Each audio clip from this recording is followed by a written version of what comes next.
Welcome to the NEPA Scene Podcast, the only local live streaming podcast of its kind. We're coming to you from the brand new Legacy Studios in downtown Wilkes-Barre. I'm Rich Howells, the founder and editor of NEPA Scene.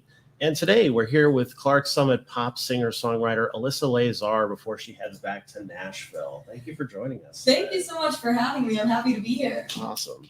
We're going to talk about what it's like living and performing in Music City. Her new single, Sick Feeling, classic and modern pop and rock music, playing solo and with the full band, her debut EP, Hopeless Romanticism, the importance of local venues, looking back on this past year and to the next, just very, very soon, and much, much more. So please stay tuned for the full hour. We would love to hear from you guys down below in the comments. Anything you want to say, anything you want to add to the conversation, anything you want to ask her about singing, songwriting, Nashville, any of that kind of stuff. We would love to hear from you down below in the comments. Before we dive in, I just want to thank Josh Balls for letting us use his recording studio. You probably know him for his music or as the owner of Strange and Unusual Oddities Parlor in Kingston, as well as Noir Dark Nights in Scranton. His latest venture is Legacy Studios. And this studio has been really, really cool. We're still kind of, as you can see over the last few weeks, working out the kinks to it and everything. But behind the scenes, you would not believe like how amazing this studio is and how it looks. So congrats to him and thanks to Josh for letting us use this space. Special thanks also to our sponsor, merchbooth.com, for providing all of the audio and video equipment that powers the NEPA Scene podcast. Merch Booth helps entertainers, podcasters, and influencers create and sell merch online. If you already have designs, you can get started right away for free. But if you prefer to have Merch Booth create some kick-ass designs, along with $1,000 in annual benefits, you can become a Merch Booth VIP member for only $19.99 a month. Learn more and sign up at merchbooth.com. And make sure you check out NEPA Scene Store on Merch Booth as well. So let's start at the beginning. Tell us how you first got into music. So I got into music at a super young age, just, the way any kid gets into music, just singing songs with my mom in the car. I started with, the biggest of the female vocalists. Like I loved Celine, I loved Martin McBride, I loved Dolly, Whitney, you name it. So I just kind of started singing whenever I was in the car, and my mom was kind of like, she might be onto something. I don't know. I can't tell. It was probably like about 3 or 4. So then, I get into dance and whatnot, and I take any opportunity I possibly can to sing. I asked my kindergarten teacher, can I sing in class today? Just the most obnoxious thing ever. And from then on, I was just known as the singer girl at Abington Heights High School. Okay. I was in high school at the age of 5 now. No, just in my school district, I was always the singer girl.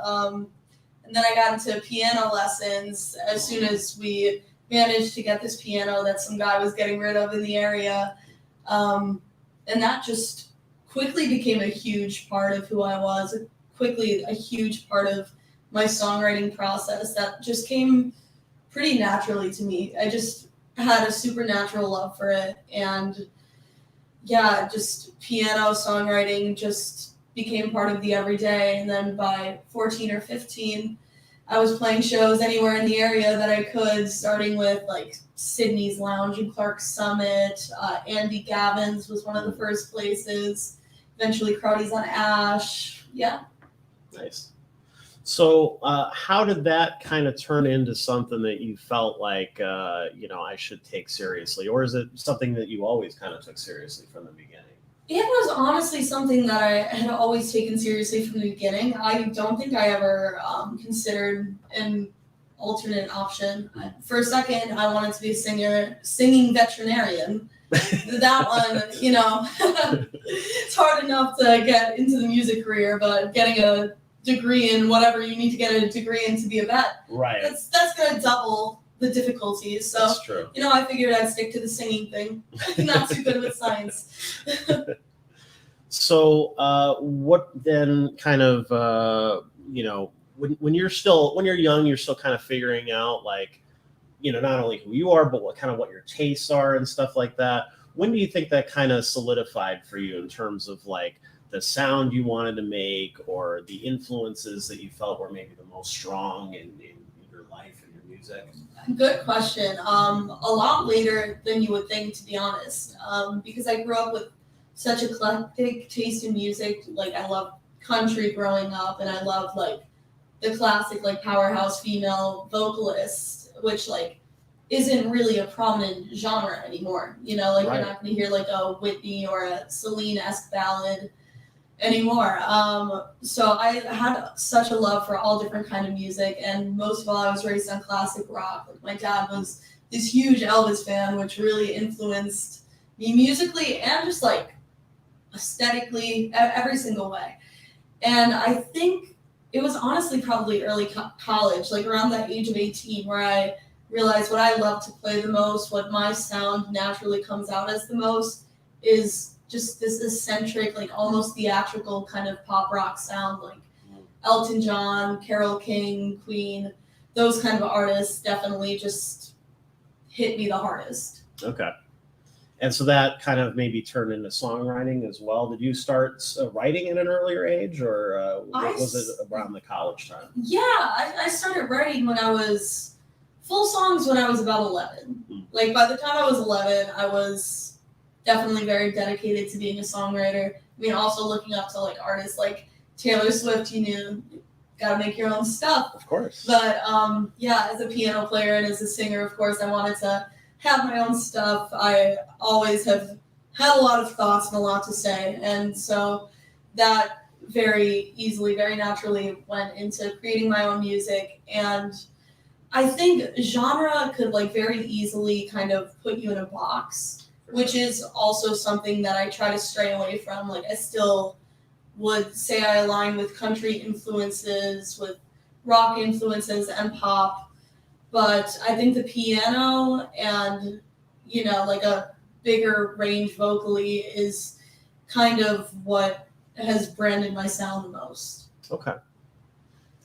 So what were some of the ways that you were kind of able to maybe establish yourself locally as you were starting out? I had no idea what I was doing when I still don't. I have no idea what I'm doing ever. But, it started off just doing it for experience, doing it to get to play places. Like, I'm not going to be opening up for, I don't even know, the Killers at the age of 15 in like arenas. I'm going to be playing wherever I could, Sure. Whenever I could. So every gig just kind of escalated into a different gig, starting off with like the first night Scrantons. And again, not knowing what I was doing, but kind of naturally building a following from that. Just like, I don't know, as like a pretty vulnerable kid, just trying to show what I was passionate about and do what I was passionate about. It was kind of how it all turned bald. So when did you decide to go to Nashville? I think that I knew I wanted to eventually move to Nashville by the time I was like 11 or 12. It was either like Nashville, LA, or New York, or like the music hubs. And Sure. I knew like I really had to find my own footing and do my own thing in order to, find myself as an artist and like establish myself. A lot of bands could like really just grow locally, and I just didn't feel like that was what would be my story. So that was why I ended up going to Nashville. Nashville just always had a natural pull to me. I think a lot of it was because of artists like Taylor Swift, Faith Hill, and I visited Nashville when I was about 13 because it was a big dream of mine. LA is just so far away, so very intimidating. Right. Yeah, and I love it. I'm definitely happy I made that move. Well, Taylor was from Pennsylvania too, right? Yeah, she was. She was from Reading. Okay. So Yeah. so it's kind of a similar trajectory there. So when you get to Nashville, are you going to school there? I am, yeah. Well, I graduated now, but I studied commercial music with an emphasis in songwriting at Belmont University. Just because I was like, I don't think I'm going to move to Nashville at the age of 17 or 18 and, take over the town. Yeah. I don't think I'm quite Don Corleone enough to do that. But, Sure. went to school, and that also really, like, structured who I was as an artist, like, kind of taught me how to produce and how to create, like, this bigger sound. So that was definitely a big part of the story, too. Nice. So did that kind of help you, I mean, you get to a new place, especially something as big and overwhelming as Nashville. Like, where do you even start to, like, book gigs, or maybe even just kind of get a feel of what, like, the music scene is like down there and how you're going to fit into it? Yeah, you just have to put out as many fishing lines as possible, just, like, hoping that one might kind of take off. So I would take any kind of writer's round that I possibly could. You're not going to get paid. Duh, it's Nashville. Everyone's a musician, especially when you're brand new. Like, you're nothing different there when you're a singer-songwriter in Nashville. So you're going to take any gig you can. Sure. Network, meet as many friends as you can, for sure. That's just as big of a part as anything. And write with as many people as you can. Okay. Yeah, so definitely taking those little writers' rounds gigs and getting any gig that could take off from those, which was, again, something I learned in Scranton from, like, an early age, just taking whatever show I can, because ultimately it's what I love to do. It doesn't matter if I'm playing at a nursing home or playing at, like, a big bar venue, Right. So, yeah, just taking any gig, big or small, meeting as many people as you can, and just definitely staying true to yourself and needing to watch other artists, whether they're bigger than you, smaller than you, doing something different than you are. You learn to find your strengths in that and sort of be like, okay, they have this going for them, and I can't mimic that. I can't do that, but I have things about me that other people can't necessarily do. So you learn to find your strengths and really feed off of those. What do you feel that maybe some of your personal strengths are? Definitely piano has set me, especially in Nashville, has set me apart as an artist. I would imagine. Because everyone's a guitar player. Yeah. I took the liberty of rhinostoning my keyboard because it's not going to be a lot of people doing that. Sure. Definitely fits aesthetically with who I am. I would definitely say that. And also having these, like, classic rock kind of influences and pop influences definitely sets me apart. And honestly, I didn't realize that not a lot of kids that end up pursuing music were playing these, like, long, 3-4 hour bar gigs that I was playing by the time I was 15. And that kind of show experience is still with me. Like, I think that was probably the most shaping thing, was being around adults at a very young age. Just like a professional, like having people think you're like 22 and you're like, I still have a gap in my teeth. I'm a 15-year-old. Yeah. I think that was the most shaping thing. And I think that's also what brought me to my biggest influences, was seeing how much people love to be around this energetic, like eccentric, flamboyant rock music. Yeah, I love that your sound really does combine that sort of classic rock feel in the, singer-songwriter, piano-driven sort of stuff, like your Elton Johns and your Billy Joels and your things like that. But you also kind of you take influence from the modern pop as well, and kind of combine those into something that I feel like people who are younger get it, people who are older, they can get it too. Was that a very purposeful thing going into what you were doing?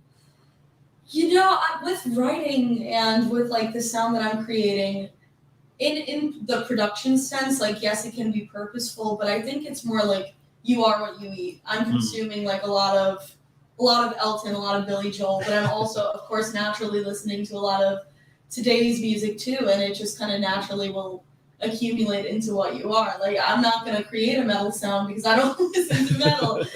Right. Most of the time, at least. But so it definitely came pretty naturally, and I grew up loving, like, musical theater, movies like Mamma Mia. They have, like, such a classic, timeless sound, and people my age and younger will forever grab onto that kind of music and, like, just come alive because of that kind of music. And I think the power that is in that kind of like timelessness is exactly what I want to go after. Yeah, somebody needs to hire you to do a musical or something to, write like the. I really am dreaming of that someday, for sure. That is definitely a big dream of mine, to create a musical. I'm reminded of my wife is a big Sarah Bareilles fan, and she did a Waitress. Yes. And we saw it on Broadway a couple of times because she's just absolutely nuts about it. Oh, we saw yes. it with the original cast the first time, and then she came and played the main role. So of course we had to go back and see it with her in it. But yeah, I could see you doing something like that. Oh, thank you. Really cool. Yeah, Sarah Bareilles is definitely someone who I could kind of, I definitely look up to the way that she's executed her career. She's like always stayed true to that piano, just like an honest sound, and then eventually got onto Broadway. Right. Yeah, that's really cool. So, what are maybe some of the more interesting venues that you've gotten to play in Nashville, and maybe some of the people that you've met down there that anybody were happen to be in the area what they should go see, or somebody you'd recommend? Yeah, so my go-to place that I play at very often in Nashville is actually this piano bar, this piano kind of lounge place called Sid Gold. It's very New York City burlesque-y. It almost kind of looks like the Titanic in there. I think that's why I like it so much. Okay. But they have a grand piano and this bar around the piano. And crazy enough, I had originally heard about this place the whole time. I lived in the same house in East Nashville for like 4 years at this point, and I heard of this place because Connor B from The Bachelorette was going to be playing there. And I said, okay, I'm going.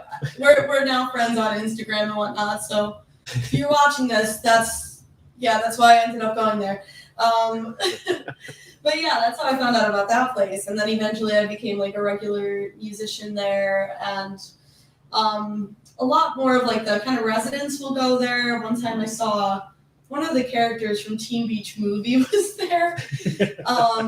There was a place called Electric Jane I used to play at a lot. Daughtry Jones, who was Jack White's drummer. I got to play a song with him, which was really crazy. It's a small town, you learn, and like you just keep making that climb, and you realize that like no one really feels like they've made it, or like they're an old pro. Like no one is really like turns up their nose at you once you've established yourself. Okay. How would you, so I mean, obviously you know what the music scene is like here. How would you compare it to down there? Is it very similar? And it sounds similar in the sense of it being kind of a tight-knit community.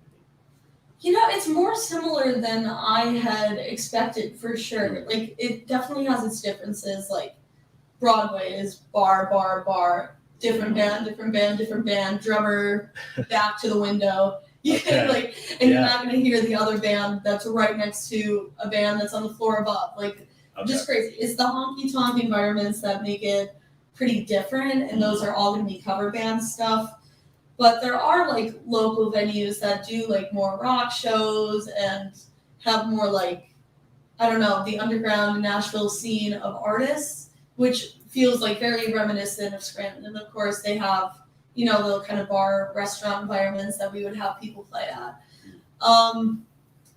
Something just definitely hits different playing here, because it's just like great to see everyone come up here and just like build a following, and everyone just have like this sort of hometown connection, which again is pretty Nashville too. Once you get there and start to make your friends there, you just watch everyone grow so much. So they are really similar. So, I've read a lot of interviews with musicians, and when it comes to female artists in pop or rock, they kind of seem to have a unique set of maybe challenges or things they have to overcome, from the way they look to producers maybe trying to control how they sound to, how they're perceived by the general public. Have you faced any of that? Is there anything of those kinds of unique difficulties that you might have faced along the way here? How much time do you got? We got all the time. Oh, man. And it sucks because you know that a lot of people that are gonna hear, a woman complain about the setbacks of being a woman, it's just gonna be like, oh, you're gaslighting the public. No, no, it's completely different because just in music, there's gonna be a lot of men in power who, already grew up with a bit of a God complex, but once you have this sort of musical accomplishments or show business accomplishments under you, you definitely feel like you could just kind of big man someone, or just, talk down to someone. And women are naturally kind of inclined to assume that we don't know or have as much talent or have as much knowledge as we do.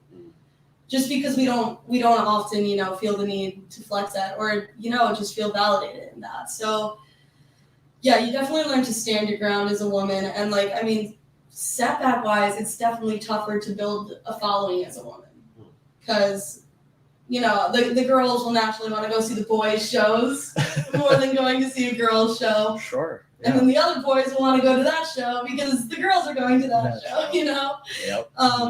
So just, there's a very human kind of thing behind it, which is, it's hard because what do you do about that? But as a woman in music or in any industry, you just have to stay strong and, stand your ground and know what your strengths are, know what your abilities are, and not let anyone talk you down.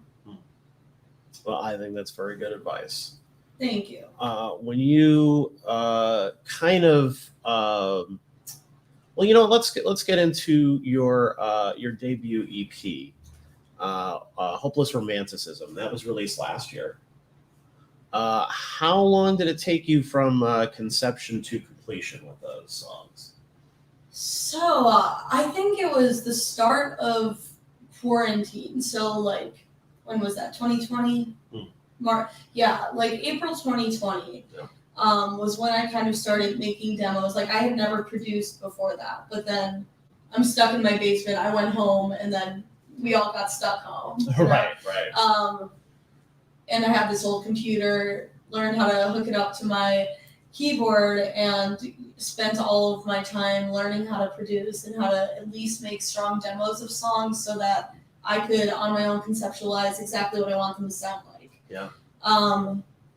So I guess overall it was a 1.5-year process, starting with writing Maybe I Did Change. That was the first song on it that I had written. But all of the songs on it, I think I would have written from about January 2020 to March 2020. And then the recording process of that took, way longer than you anticipate it's going to take. So it always does. Oh, yeah. So November 2021 was when that came out. So yeah, about 1.5-year process, starting just with the writing, then the demos, and then actually hammering down the actual recordings. So how did you decide on the title? So I have always loved the term hopeless romantic, and not even in a romantic love affair kind of way, just romanticizing things in your life and making them, greater than they are, making everything a little more special than it is, because it is, Yeah. Life is special. So I really like to romanticize everything and, maybe dramatize everything, especially in a song sense. So that's what that was about. There is not one romantic song, even on the EP, just because I wanted it to be about, romanticizing your life and making little things 10 feet tall and feeling every kind of emotion to the fullest. So, let's talk about the album cover. I can bring up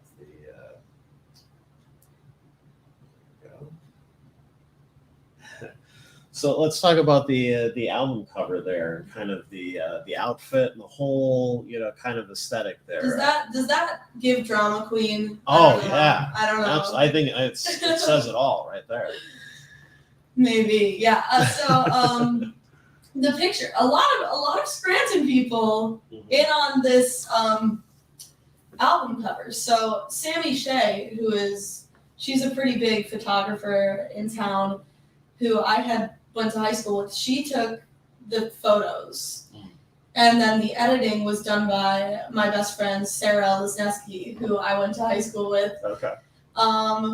But I wanted it to have this kind of like romantic era, which was like 1800s kind of aesthetic to it.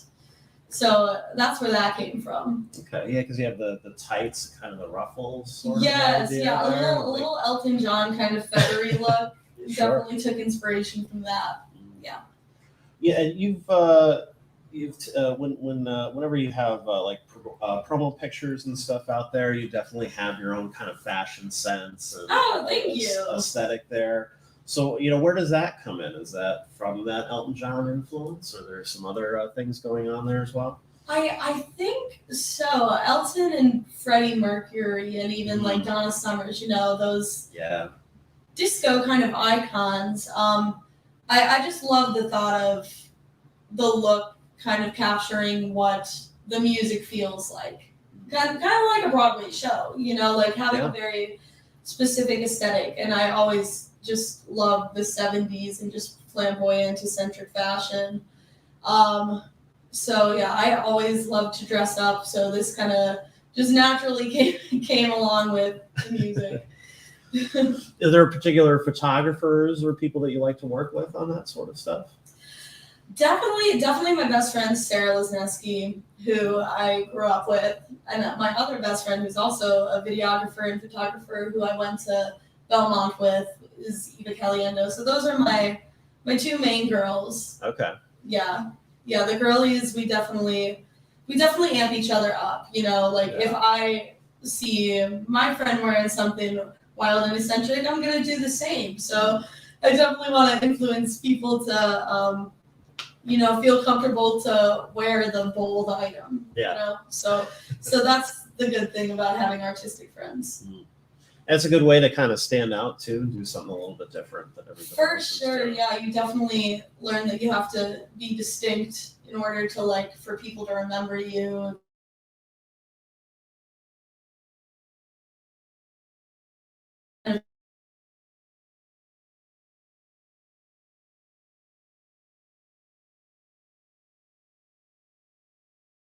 Bit of the inspirations behind these songs, or the messages that you maybe want to get across through them. So the first track is New Hustle. So I have this hustler friend. Her name is Hannah in Nashville, one of my best friends. And she just texted me this phrase that was, "I just got a new hustle." And I was like, that is the coolest thing I've ever heard anyone say. So I was like, I have to write a song around that. And it turned out to be this kind of like James Bondy kind of sounding thing that I just thought would be a really good first album track, just like to make people kind of feel like a little badass. So that's where that came from. Nice. And there's some kind of little piano pieces in there too. There's Coup d'etat, and then later on there's Epilogue, and those are both instrumental. Yeah, so like I was saying with the Broadway musicals, I always loved, and movie soundtracks, I always love segues that use different music. I'm definitely a nerd for music theory, and the thought of having a song key change wise flow into the next song the right way was really important to me. So I think that's something that I'll definitely keep doing with all my my next albums to come, and writing movie soundtracks someday is definitely a hope of mine. So that's how that came about. So you're a believer in the album format then, because that seems to be a thing that's going away, very fast. For sure. And the way that you're supposed to listen to an album. I'm very much about I want to sit down and I want to hear the first track to the last track. I hate when things are mixed up or they're put in with other stuff or whatever. I want to hear it as a full piece. And I don't know if every artist maybe putting out music today is even thinking in those terms anymore.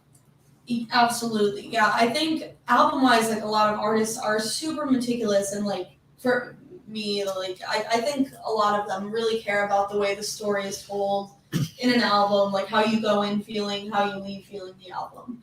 And Spotify kind of made it so that now when you play an album, it does go in order. Unless you like cue them differently, it doesn't shuffle. So that's great. But yeah, the music industry today is definitely very single based, meaning like you drop a song, move on, you drop the next song, which is great. But yeah, the classic concept of an album and like having like sort of story there is definitely where my heart's at. Because I feel like in general, if you do the whole kind of single thing, you're almost kind of creating more of the kind of one-hit wonder phenomenon where people just know somebody for one song. And no matter how many other good albums they have, like I know many artists that are considered a one-hit wonder that have tons of albums after that, and just people never, like the general public just didn't know that they exist. And I think part of it is that problem is that the single gets overplayed and the people aren't listening to the full thing, because I feel like that's kind of telling the story of that personality, of that artist in general. So when you're listening to an album, it's not just, it's like when you meet somebody, your first conversation, you can't say that's who that person is just because that's the first conversation we've had. We have to sit down and maybe talk a little bit more. I have to meet again. Maybe we meet in a different setting. And that's how you get to know somebody. And I feel like kind of it's the same way with an artist. Like you can't just listen to a song and say that defines who that person is forever. Absolutely. There's other sides to this person. There's maybe other things that they can do that just aren't shown off in this particular song. So I just feel like there's more to it than that. Yeah, and it feels dangerous, and it's almost a little intimidating. Like the thought of, feeling like you need to be very purposeful about the song that you put out, because maybe the vibe of a certain song you put out will make people think, oh, this artist is that, and they can tell you. Right. And that's definitely like something I think about a lot. Like I make a lot of different kind of sounding music, and it's kind of hard to worry, like, is this cohesive? Like what is? Yeah, I totally hear you on that. I think it was Paul McCartney said something along the lines of, a song is true to the artist because the artist wrote it. The genre, doesn't matter so much. But yeah, I mean, if you put out a very pop single and that brands you, it's a shame, It is. Because every artist is going to have way more. If they have one good song, odds are that they have a lot more good songs. So right, exactly. So we'll keep going through the track list here. The one he told you not to worry about. So that one is a fake story. I would like to say. Okay. You're not that person. Oh, Rich. You're not that girl. No. I've been a single girl for way too long to be that person. No, I'm not. But I thought it was a very prominent expression at the time that I was surprised had not been put into the song. Yeah, now that you mention it. Yeah. I've definitely heard that a lot. It was definitely a meme for a long time. Right. And right. Yeah, that's interesting. Yeah, and I just kind of heard this melody behind it that I really wanted to create something around. And I could definitely sense, the vibe of this character and what it would be like to be in that position, So that song just kind of came out naturally. Yeah, because you're kind of playing the villain a little bit, which is kind of fun. Yeah, it's fun to play the villain. It is. Yeah. It's great. Yeah, the first few tracks on this album, and Coup d'Etat, which is the instrumental one, definitely very villainous. Yeah, I'm into that. The villain's usually the more interesting character. That is very true. Very true. So the next one is Until I Do. Yeah, so that's a big vibe shift.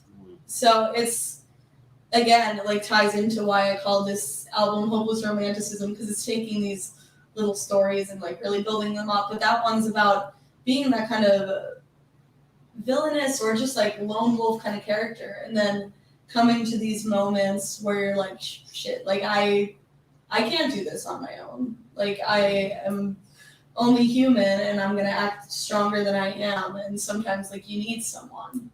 So yeah, that's definitely the most vulnerable song on that. So I wanted to hit a really vulnerable point until getting amped back up in this album. And then we have What Would I Do Without Me? Yes. Yeah, so that's another we go from Until I Do, which is I'm weak and I need someone else, and then you just get exhausted of that and needing to depend on people, and that's where What Would I Do Without Me came from. I think everyone reaches points of frustration with everyone, or even just like moment of honesty where you're like, I have to be there for myself. Because I have great people in my corner personally. I think everyone like has, people who want the best for them, but you really learn that you have to have your own back and your own interest in mind, because if you don't have your own back, who else is gonna? Right. Yeah, exactly. And then the closer after the epilogue is Maybe I Did Change. Yes. That's we premiered that single on NEPA Scene. That was a fun article to do. I'm thank you. glad we got to do that. Yeah, I am too. Yeah, that's one of my favorite originals. There was definitely a lot of honesty in that one. Like no fabrication in that one. And I think it's something that everyone kind of goes through in their lives where, you go a couple of years without seeing someone and you come back, everyone changes, but no one's core really changes. So, if someone who you felt like really knew you said that you changed, that's where this song kind of came from. It's going to affect you because you're going to think, well, then like, who am I now? Am I just a bad person now because you said I changed? And really it's just like someone who tells you that you changed and tries to put it in a negative light, just like didn't want you to grow without them. Maybe even just like kind of like miss how things used to be, and like things do change, and you can't blame someone for being mad if you change, but you also can't blame yourself for changing. So that's what that song is. Right. It's a natural part of life. Yes. And if you don't change, then you end up the person that you should be. At some point. Absolutely. I feel like you shouldn't be stagnant your whole life. You have to change at some point. So now that it's been out for over a year now at this point. Yeah. The EP. How is this? How's it been received? What's some of the feedback you've gotten from it? What have you been able to kind of do with these songs now that they're out there in the world? Yeah, so it's just great to have like a whole project that I feel like was very true to me and very honest to me, and showed like a lot of different angles of who I am as an artist and as a writer. So it's great to have that out. The people that listen to my music, they do really love it because it's like I said, very true to me. Like I love instrumental music and like eccentric kind of chords, and it definitely showcases that. So I think more than anything, it's a story that a lot of people were kind of able to attach to. So yeah, that's been great. I think Maybe I Did Change especially was something that I really wanted for people to hear and for people to be able to, experience the truth in, because I don't think you're ever really told that message that it's okay to change, like in a song form. So yeah, I've been super proud of it, and I've been super happy that I've gotten to, through posting it on TikTok and through like Instagram and whatnot, meet some people through that and connect with people who have experienced similar feelings through that. Nice. Well, and you have a new single out now called Sick Feeling. Yes. Tell us about that. So I have countless kind of songs demoed in my computer, never knowing what I'm going to release next until I like pretty much do it. And so over summer I was just kind of teasing as many things as I could on like TikTok and on Instagram. And I made a video that was like, I think I said something like, my parents made a bot that they programmed that listened to like 10 hours of ABBA and 10 hours of Lady Gaga, and it made this song. Just like this kind of prank. But it took off, and it got like almost like 200,000 views or something. So I took that as like, that's not viral, but it's good enough for me to say, all right, now I'm gonna release this song. So It was actually the first song that I produced on my own. Oh, so that's cool. I was very excited about that. I didn't play guitar or drums. I had outsourced them, but so I fully got to decide the big sound of that, do all the background vocals and stuff, and create this. Like, that's definitely my biggest sounding song, and I think probably out of the ones I have out, my favorite song. But yeah, that's one I had not written too long before I had released it. I think I wrote that in about May, which for me, that's a quick turnaround time to have released it. Yeah, it's just a pretty lovey-dovey song about having a crush that I'm over, for the record. Over before even the song came out? I think I wasn't sure. Yet. Okay. By the time the song came out. Good question, though. Fair question. So, before we get into any other of my questions, I think I saw some good comments in here. So I'm going to grab those quick. Let's see. Oh, Campanula. Are they in the comments there? We have stepping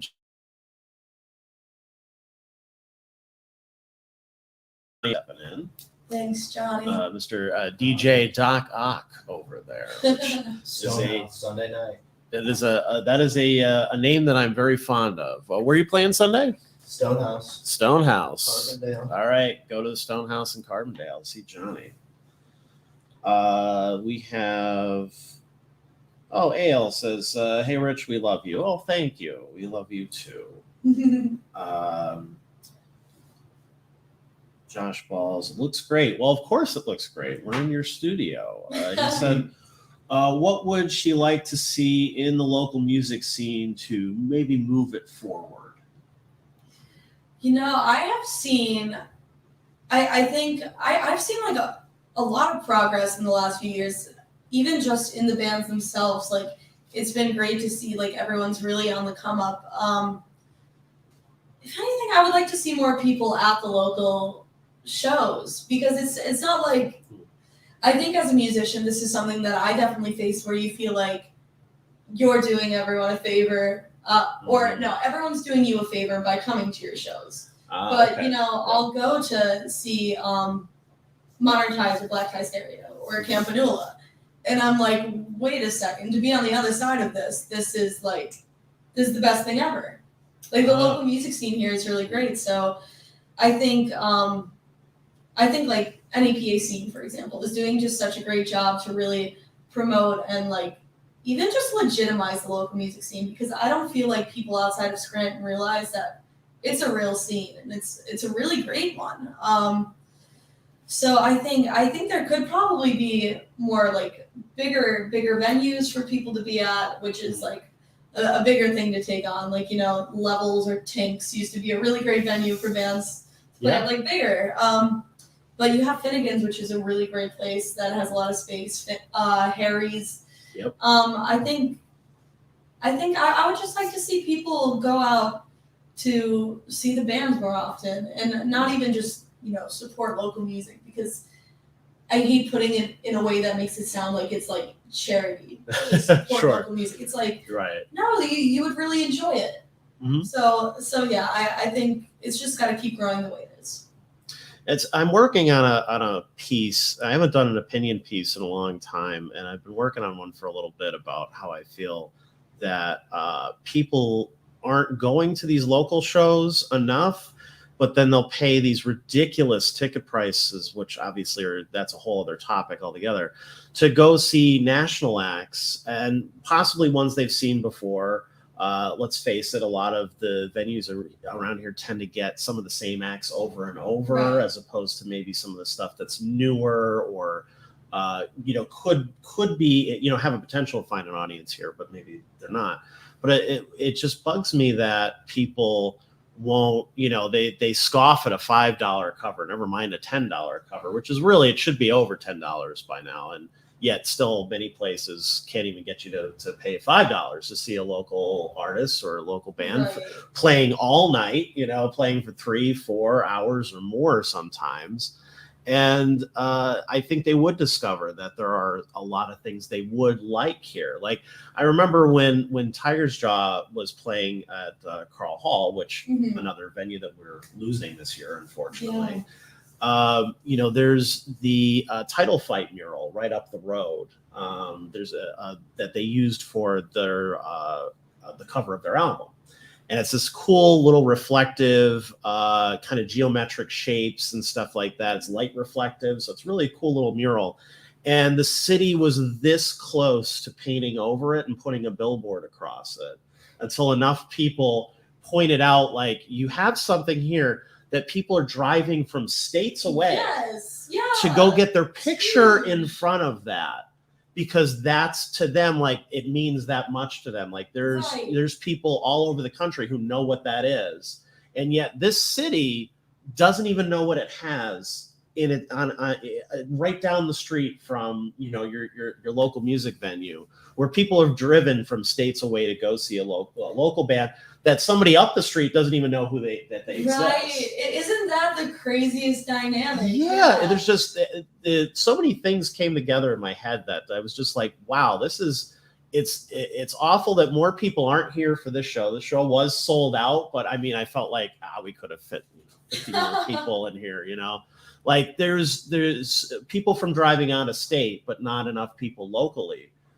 even know who these guys, who Tiger's Jaw is. And then on top of that, they're going over to the Title Fight mural. Title Fight hasn't played a show in years.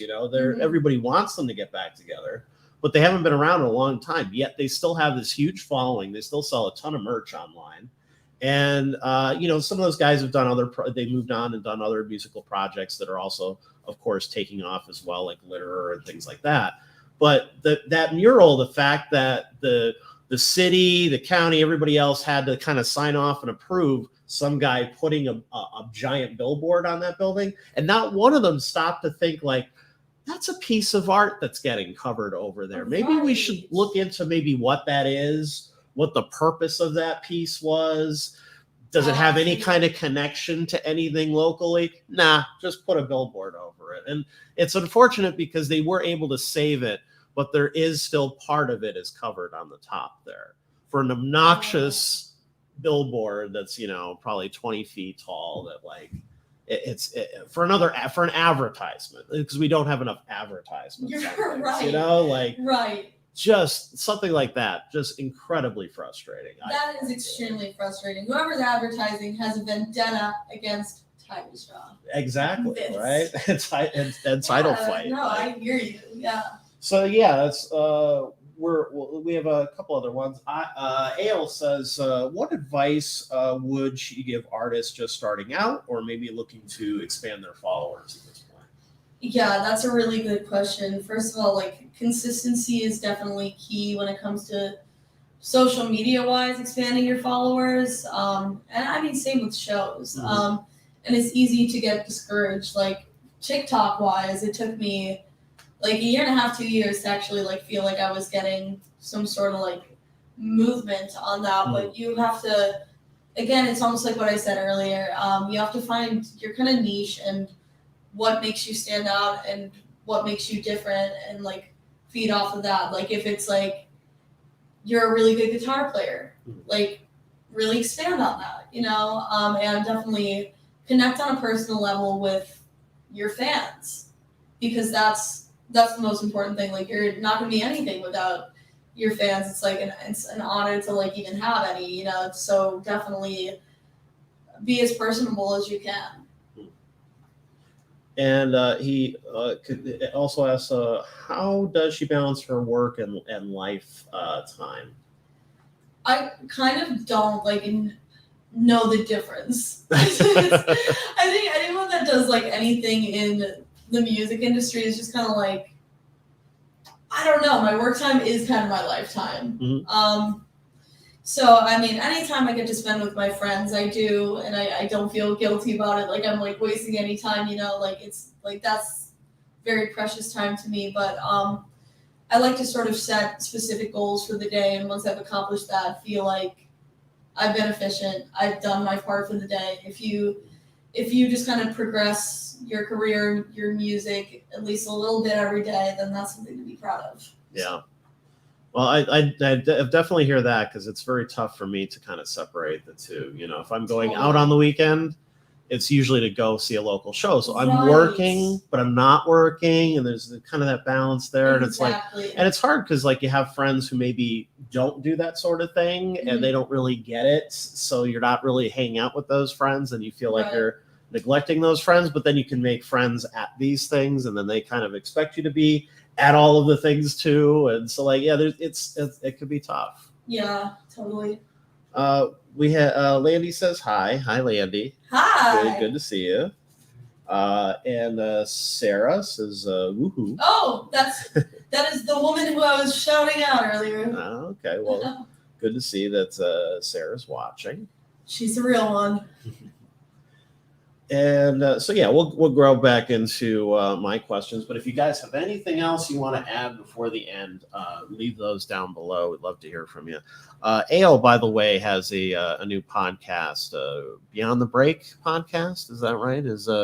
Johnny is also a part of that as well. So you guys, if you enjoy what we're doing here, you might enjoy what they're doing over there.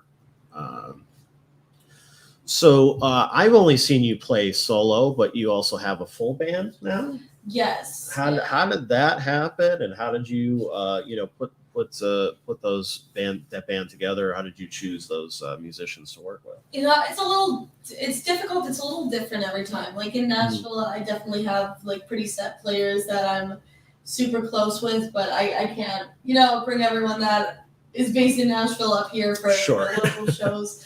So, very much just like kind of by recommendation, kind of just by knowing the music scene and figuring out like who would be into this music, who would want to play it. So that's pretty much that. Okay. Do you kind of approach those shows differently than you would your solo work? A little bit, because I'm definitely someone like if I'm playing a solo show, I don't go in with like a set list. I just kind of play based off of what I'm like feeling like playing. But when it comes to full band shows, it's definitely more of a responsibility. You have to you gotta very much have like a set sort of agenda and be able like as the person who's like booking it and like fronting the show, translate exactly when to be there, what the setup's going to be like. So there's definitely a lot more responsibility in that. And yeah, you just have to have a lot more structure when you have people who you're depending on who are depending on you. So what have been maybe some of your, obviously we're very close to New Year's Eve. So kind of looking back on the last year or whatever, any, highlights for you, any particular maybe gigs that went well for you this year, just, maybe any kind of progress that you made personally that you feel like, something to look back on with any sort of pride or anything? Yeah, this 2022 was actually a very crazy, a very like busy pivotal year. This was the first year that I actually became like a full-time musician and I'm only doing music now. I had worked at a bakery until like the summer. Wow. Yeah. So that was definitely huge for me. I got to play in more states than I ever had, mostly because I got opening slots with Edwin McCain. And that was one of the coolest things that happened this year. He had actually found my music theory related TikToks and looked into my music based off of that and reached out to me and asked me to be an opener. So that opened up doors, and getting to play those shows was definitely a huge highlight. I got to play in Atlanta, Nashville, and Indianapolis, which I don't think I had ever even been in Indiana before. So yeah, a lot of traveling and a lot of really exciting shows. Nice, that's awesome. See, you old people, TikTok does have a purpose. It does have, there are good things you can do with it. It does. It hurts. It hurts to admit sometimes, but yeah, there are good things about it. Like certain people like I wouldn't have connected with or had met had it not been for TikTok. It's really interesting because obviously, I'm still in the, I didn't really adopt social media until I was older. Yeah. I'm one of the only people on earth, I think, who never had a MySpace or anything like that. So it was it's been very slow process for me to get into things like TikTok. But, you see some really cool stuff come out of it. It's cool to hear that there's that positive side, because obviously Yes. the old farts like me, they want to go, it's terrible. Oh, I do too. It's a trend. It's a this and that. Absolutely. Yeah, Yeah, it definitely has its darker side. Oh So- yeah, it has its darker sides. Like you'll see, just like clickbaity stuff really thrives. Yeah. But yeah, at the same time, there will be people you can connect with on TikTok. Like it makes the world a small world. There's no one who you kind of can't really connect with on TikTok or in social media in general. But I'm sure it's like any other social media. It's about putting out the right content. Yep. So Which is hard because, like, how do you know what that is? exactly. Yeah. You just gotta find what makes you grow, and you like keep posting stuff related to that. Like for me, crazy enough, it was things about specific chords in music theory that like took off for me on social media, which did not expect. I just made one video because I am heavily into chords, and I just wondered, like, would anyone else be interested in it? And it really took off. So I try to stay in that kind of vein, but yeah, you never know what's going to take off on TikTok. It's bizarre. Yeah, it's all about those niches, I guess, and being nerdy about stuff. Yeah. Like that. Oh yeah, no, people think it's like fully nerdy. my personality on TikTok. Like, this is not a very big part of my being, but sure. So when you come back in, you play at places like Finnegan's, Karate on Ash. Yes, those are definitely go-tos for me. What is the importance of keeping venues like that or playing shows at venues like that when you've I'm not going to say you've moved on in the sense, but like when you come back home, some musicians that just take a break from all that, but you kind of feel it's important to still do those types of gigs every year. I do, and not only just because it's what I love to do. I'm more than happy to play those shows. It's also like I have a base of people here who like I love to see, especially in those settings. And I mean, like Finnegan's and Crody's like are both great venues, and it's just like I don't know, having that hometown base and like a supportive hometown. Not everyone could say that. Right. So it's just always very important for me to get to play. I don't want to go weeks without playing, first of all, but right. and just kind of getting to see how much you've grown since the last time of playing there, because I'll go probably about 6 months in Nashville and then come back for like a couple weeks. So it definitely, it's good timestamps almost, but it's also just like, it's just always great to see people. Like, I don't think I'll ever come in and not play. Well, it's cool too, because they kind of get to see your progress as well and kind of where you are. Yeah. I guess that's also very true, which is weird because like you won't feel like you progressed a lot because you're living your everyday life. You don't realize. Exactly. Yeah, it is always great to get to hear that. So, what are your plans for 2023? So, definitely releasing new music eventually when I can, and I definitely want to play in more different states and just keep growing the way I have. I really want to escalate my show, make it a little bigger, make it a little more like theatrical almost. Probably play with a bit of a bigger band. I would say more big band shows and less just solo acoustic, but just to keep doing what I've been doing. So are you thinking more singles? You thinking another EP? What obviously you don't have to commit to anything here. Right. Right now I'm thinking I would hope for one bigger single before going in to do another big project, but I could definitely see another EP on the horizon eventually. Okay. We have any other? Oh, yes, we do. Okay. So, Johnny, do you have a mic over there? Are you? I don't believe so. I don't think you do. Okay, so I'll jump in with your. Would you go see a Cheetah Boys show if they started touring? Who wouldn't? Right. Absolutely. No promo photos, no music sample necessary. I am in the works. what would your dream venue to play or your festival to headline? Oh, that's a tough one. I think Music Midtown in Atlanta. That's the only festival that I've been to, or Bonnaroo. That is outside of Nashville. Probably Bonnaroo. Would be my dream festival. Dream venue, I would say probably the Ryman Auditorium in Nashville. That's a classic. That's where the Grand Ole Opry kind of started, and I worked there for like almost a year. Oh, that's a few cool. years ago, so it would be crazy to get to play there. Was your guest appearance at Campanilla's recent Christmas show, was that planned or was that kind of out of nowhere, or how'd that happen? I might have gotten a text shot over to me to give me a bit of a heads up. Okay.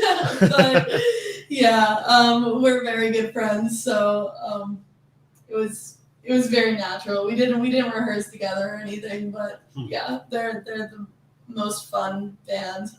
Yeah, I got to catch them for the first time earlier this year, and it was a lot of fun. Yes, yeah. Oh my God, they're really individually all the most fun people, but then as a band, they put together such a great show. Do you plan on getting into acting or any other avenues in the industry? I would love to get into acting because I would love to do Broadway stuff. Maybe if I'm able to be in movies someday, I would love that. I love everything that's kind of arts related. So yeah, I would definitely. And Jackson V. Oh, I haven't seen Jackson in a while. Hey, I hope you're doing well. He said, stopping by to say hello. I remember Alyssa when we played Andy Gavin's Oktoberfest a while ago. She was great and nice to see her getting out there. Oh, shout out Jackson V. Thank you very much. What a cool dude. What a talented guy. Cool dude. So, is there anything else that you wanted to mention before we get out of here? I felt like we covered a lot of ground today. We covered a whole lot of ground. I'd want to say to anyone watching locally, especially in the Scranton area, just thank you so much for always, growing with me and for always being there to come to my shows. I just feel very blessed to have such a good music scene and such a good hometown to come back to. Not everyone could say that. So I would just like to say thank you. And thank you, Rich, for having me. Oh, well, I'm glad we were able to make this work. Usually we're on, we do our Wednesday podcast, and, scheduling wise, it was kind of a little all over the place. And Tuesday was kind of chaotic at the open mic and stuff. So I wasn't sure we were going to be able to get to do a show, but I really wanted to do something before the new year. And I wanted to reach out to you before you headed back. Are you heading back, Monday? I'm heading back Monday. Yep. Okay. Back to the old ball and chain. Well, be safe, and hopefully we'll see you again very soon in the area. Yes, definitely. And thank you for taking the time to come on. Oh, thank you so much for having me. You're the best. You're really a big part of what's really escalating the music industry here. So, thank you so much. Thank you. I appreciate that. Well, so if you enjoyed the show, you enjoyed this the interview, and anything about it at all, make sure that you like, comment, share, all the things that the algorithm really likes that we could always use. You want to see more good, positive things in the area and stuff, and you want to maybe scroll past some of that negative stuff and ignore that for once, and help us out by sharing this stuff, getting it out there, letting people hear some stories of cool people doing cool things in this area, and we would greatly appreciate that. And thank you to Johnny for stepping in today as the producer. Appreciate that, and of course to John Fry for setting everything up here, and Josh for letting us use the studio again. So we will see you here probably at our normal time Wednesday next week, but we'll let you know. So Wednesdays from 7 to 8 usually, but thank you for joining us on this afternoon podcast, and we will see you next year. Have a good night.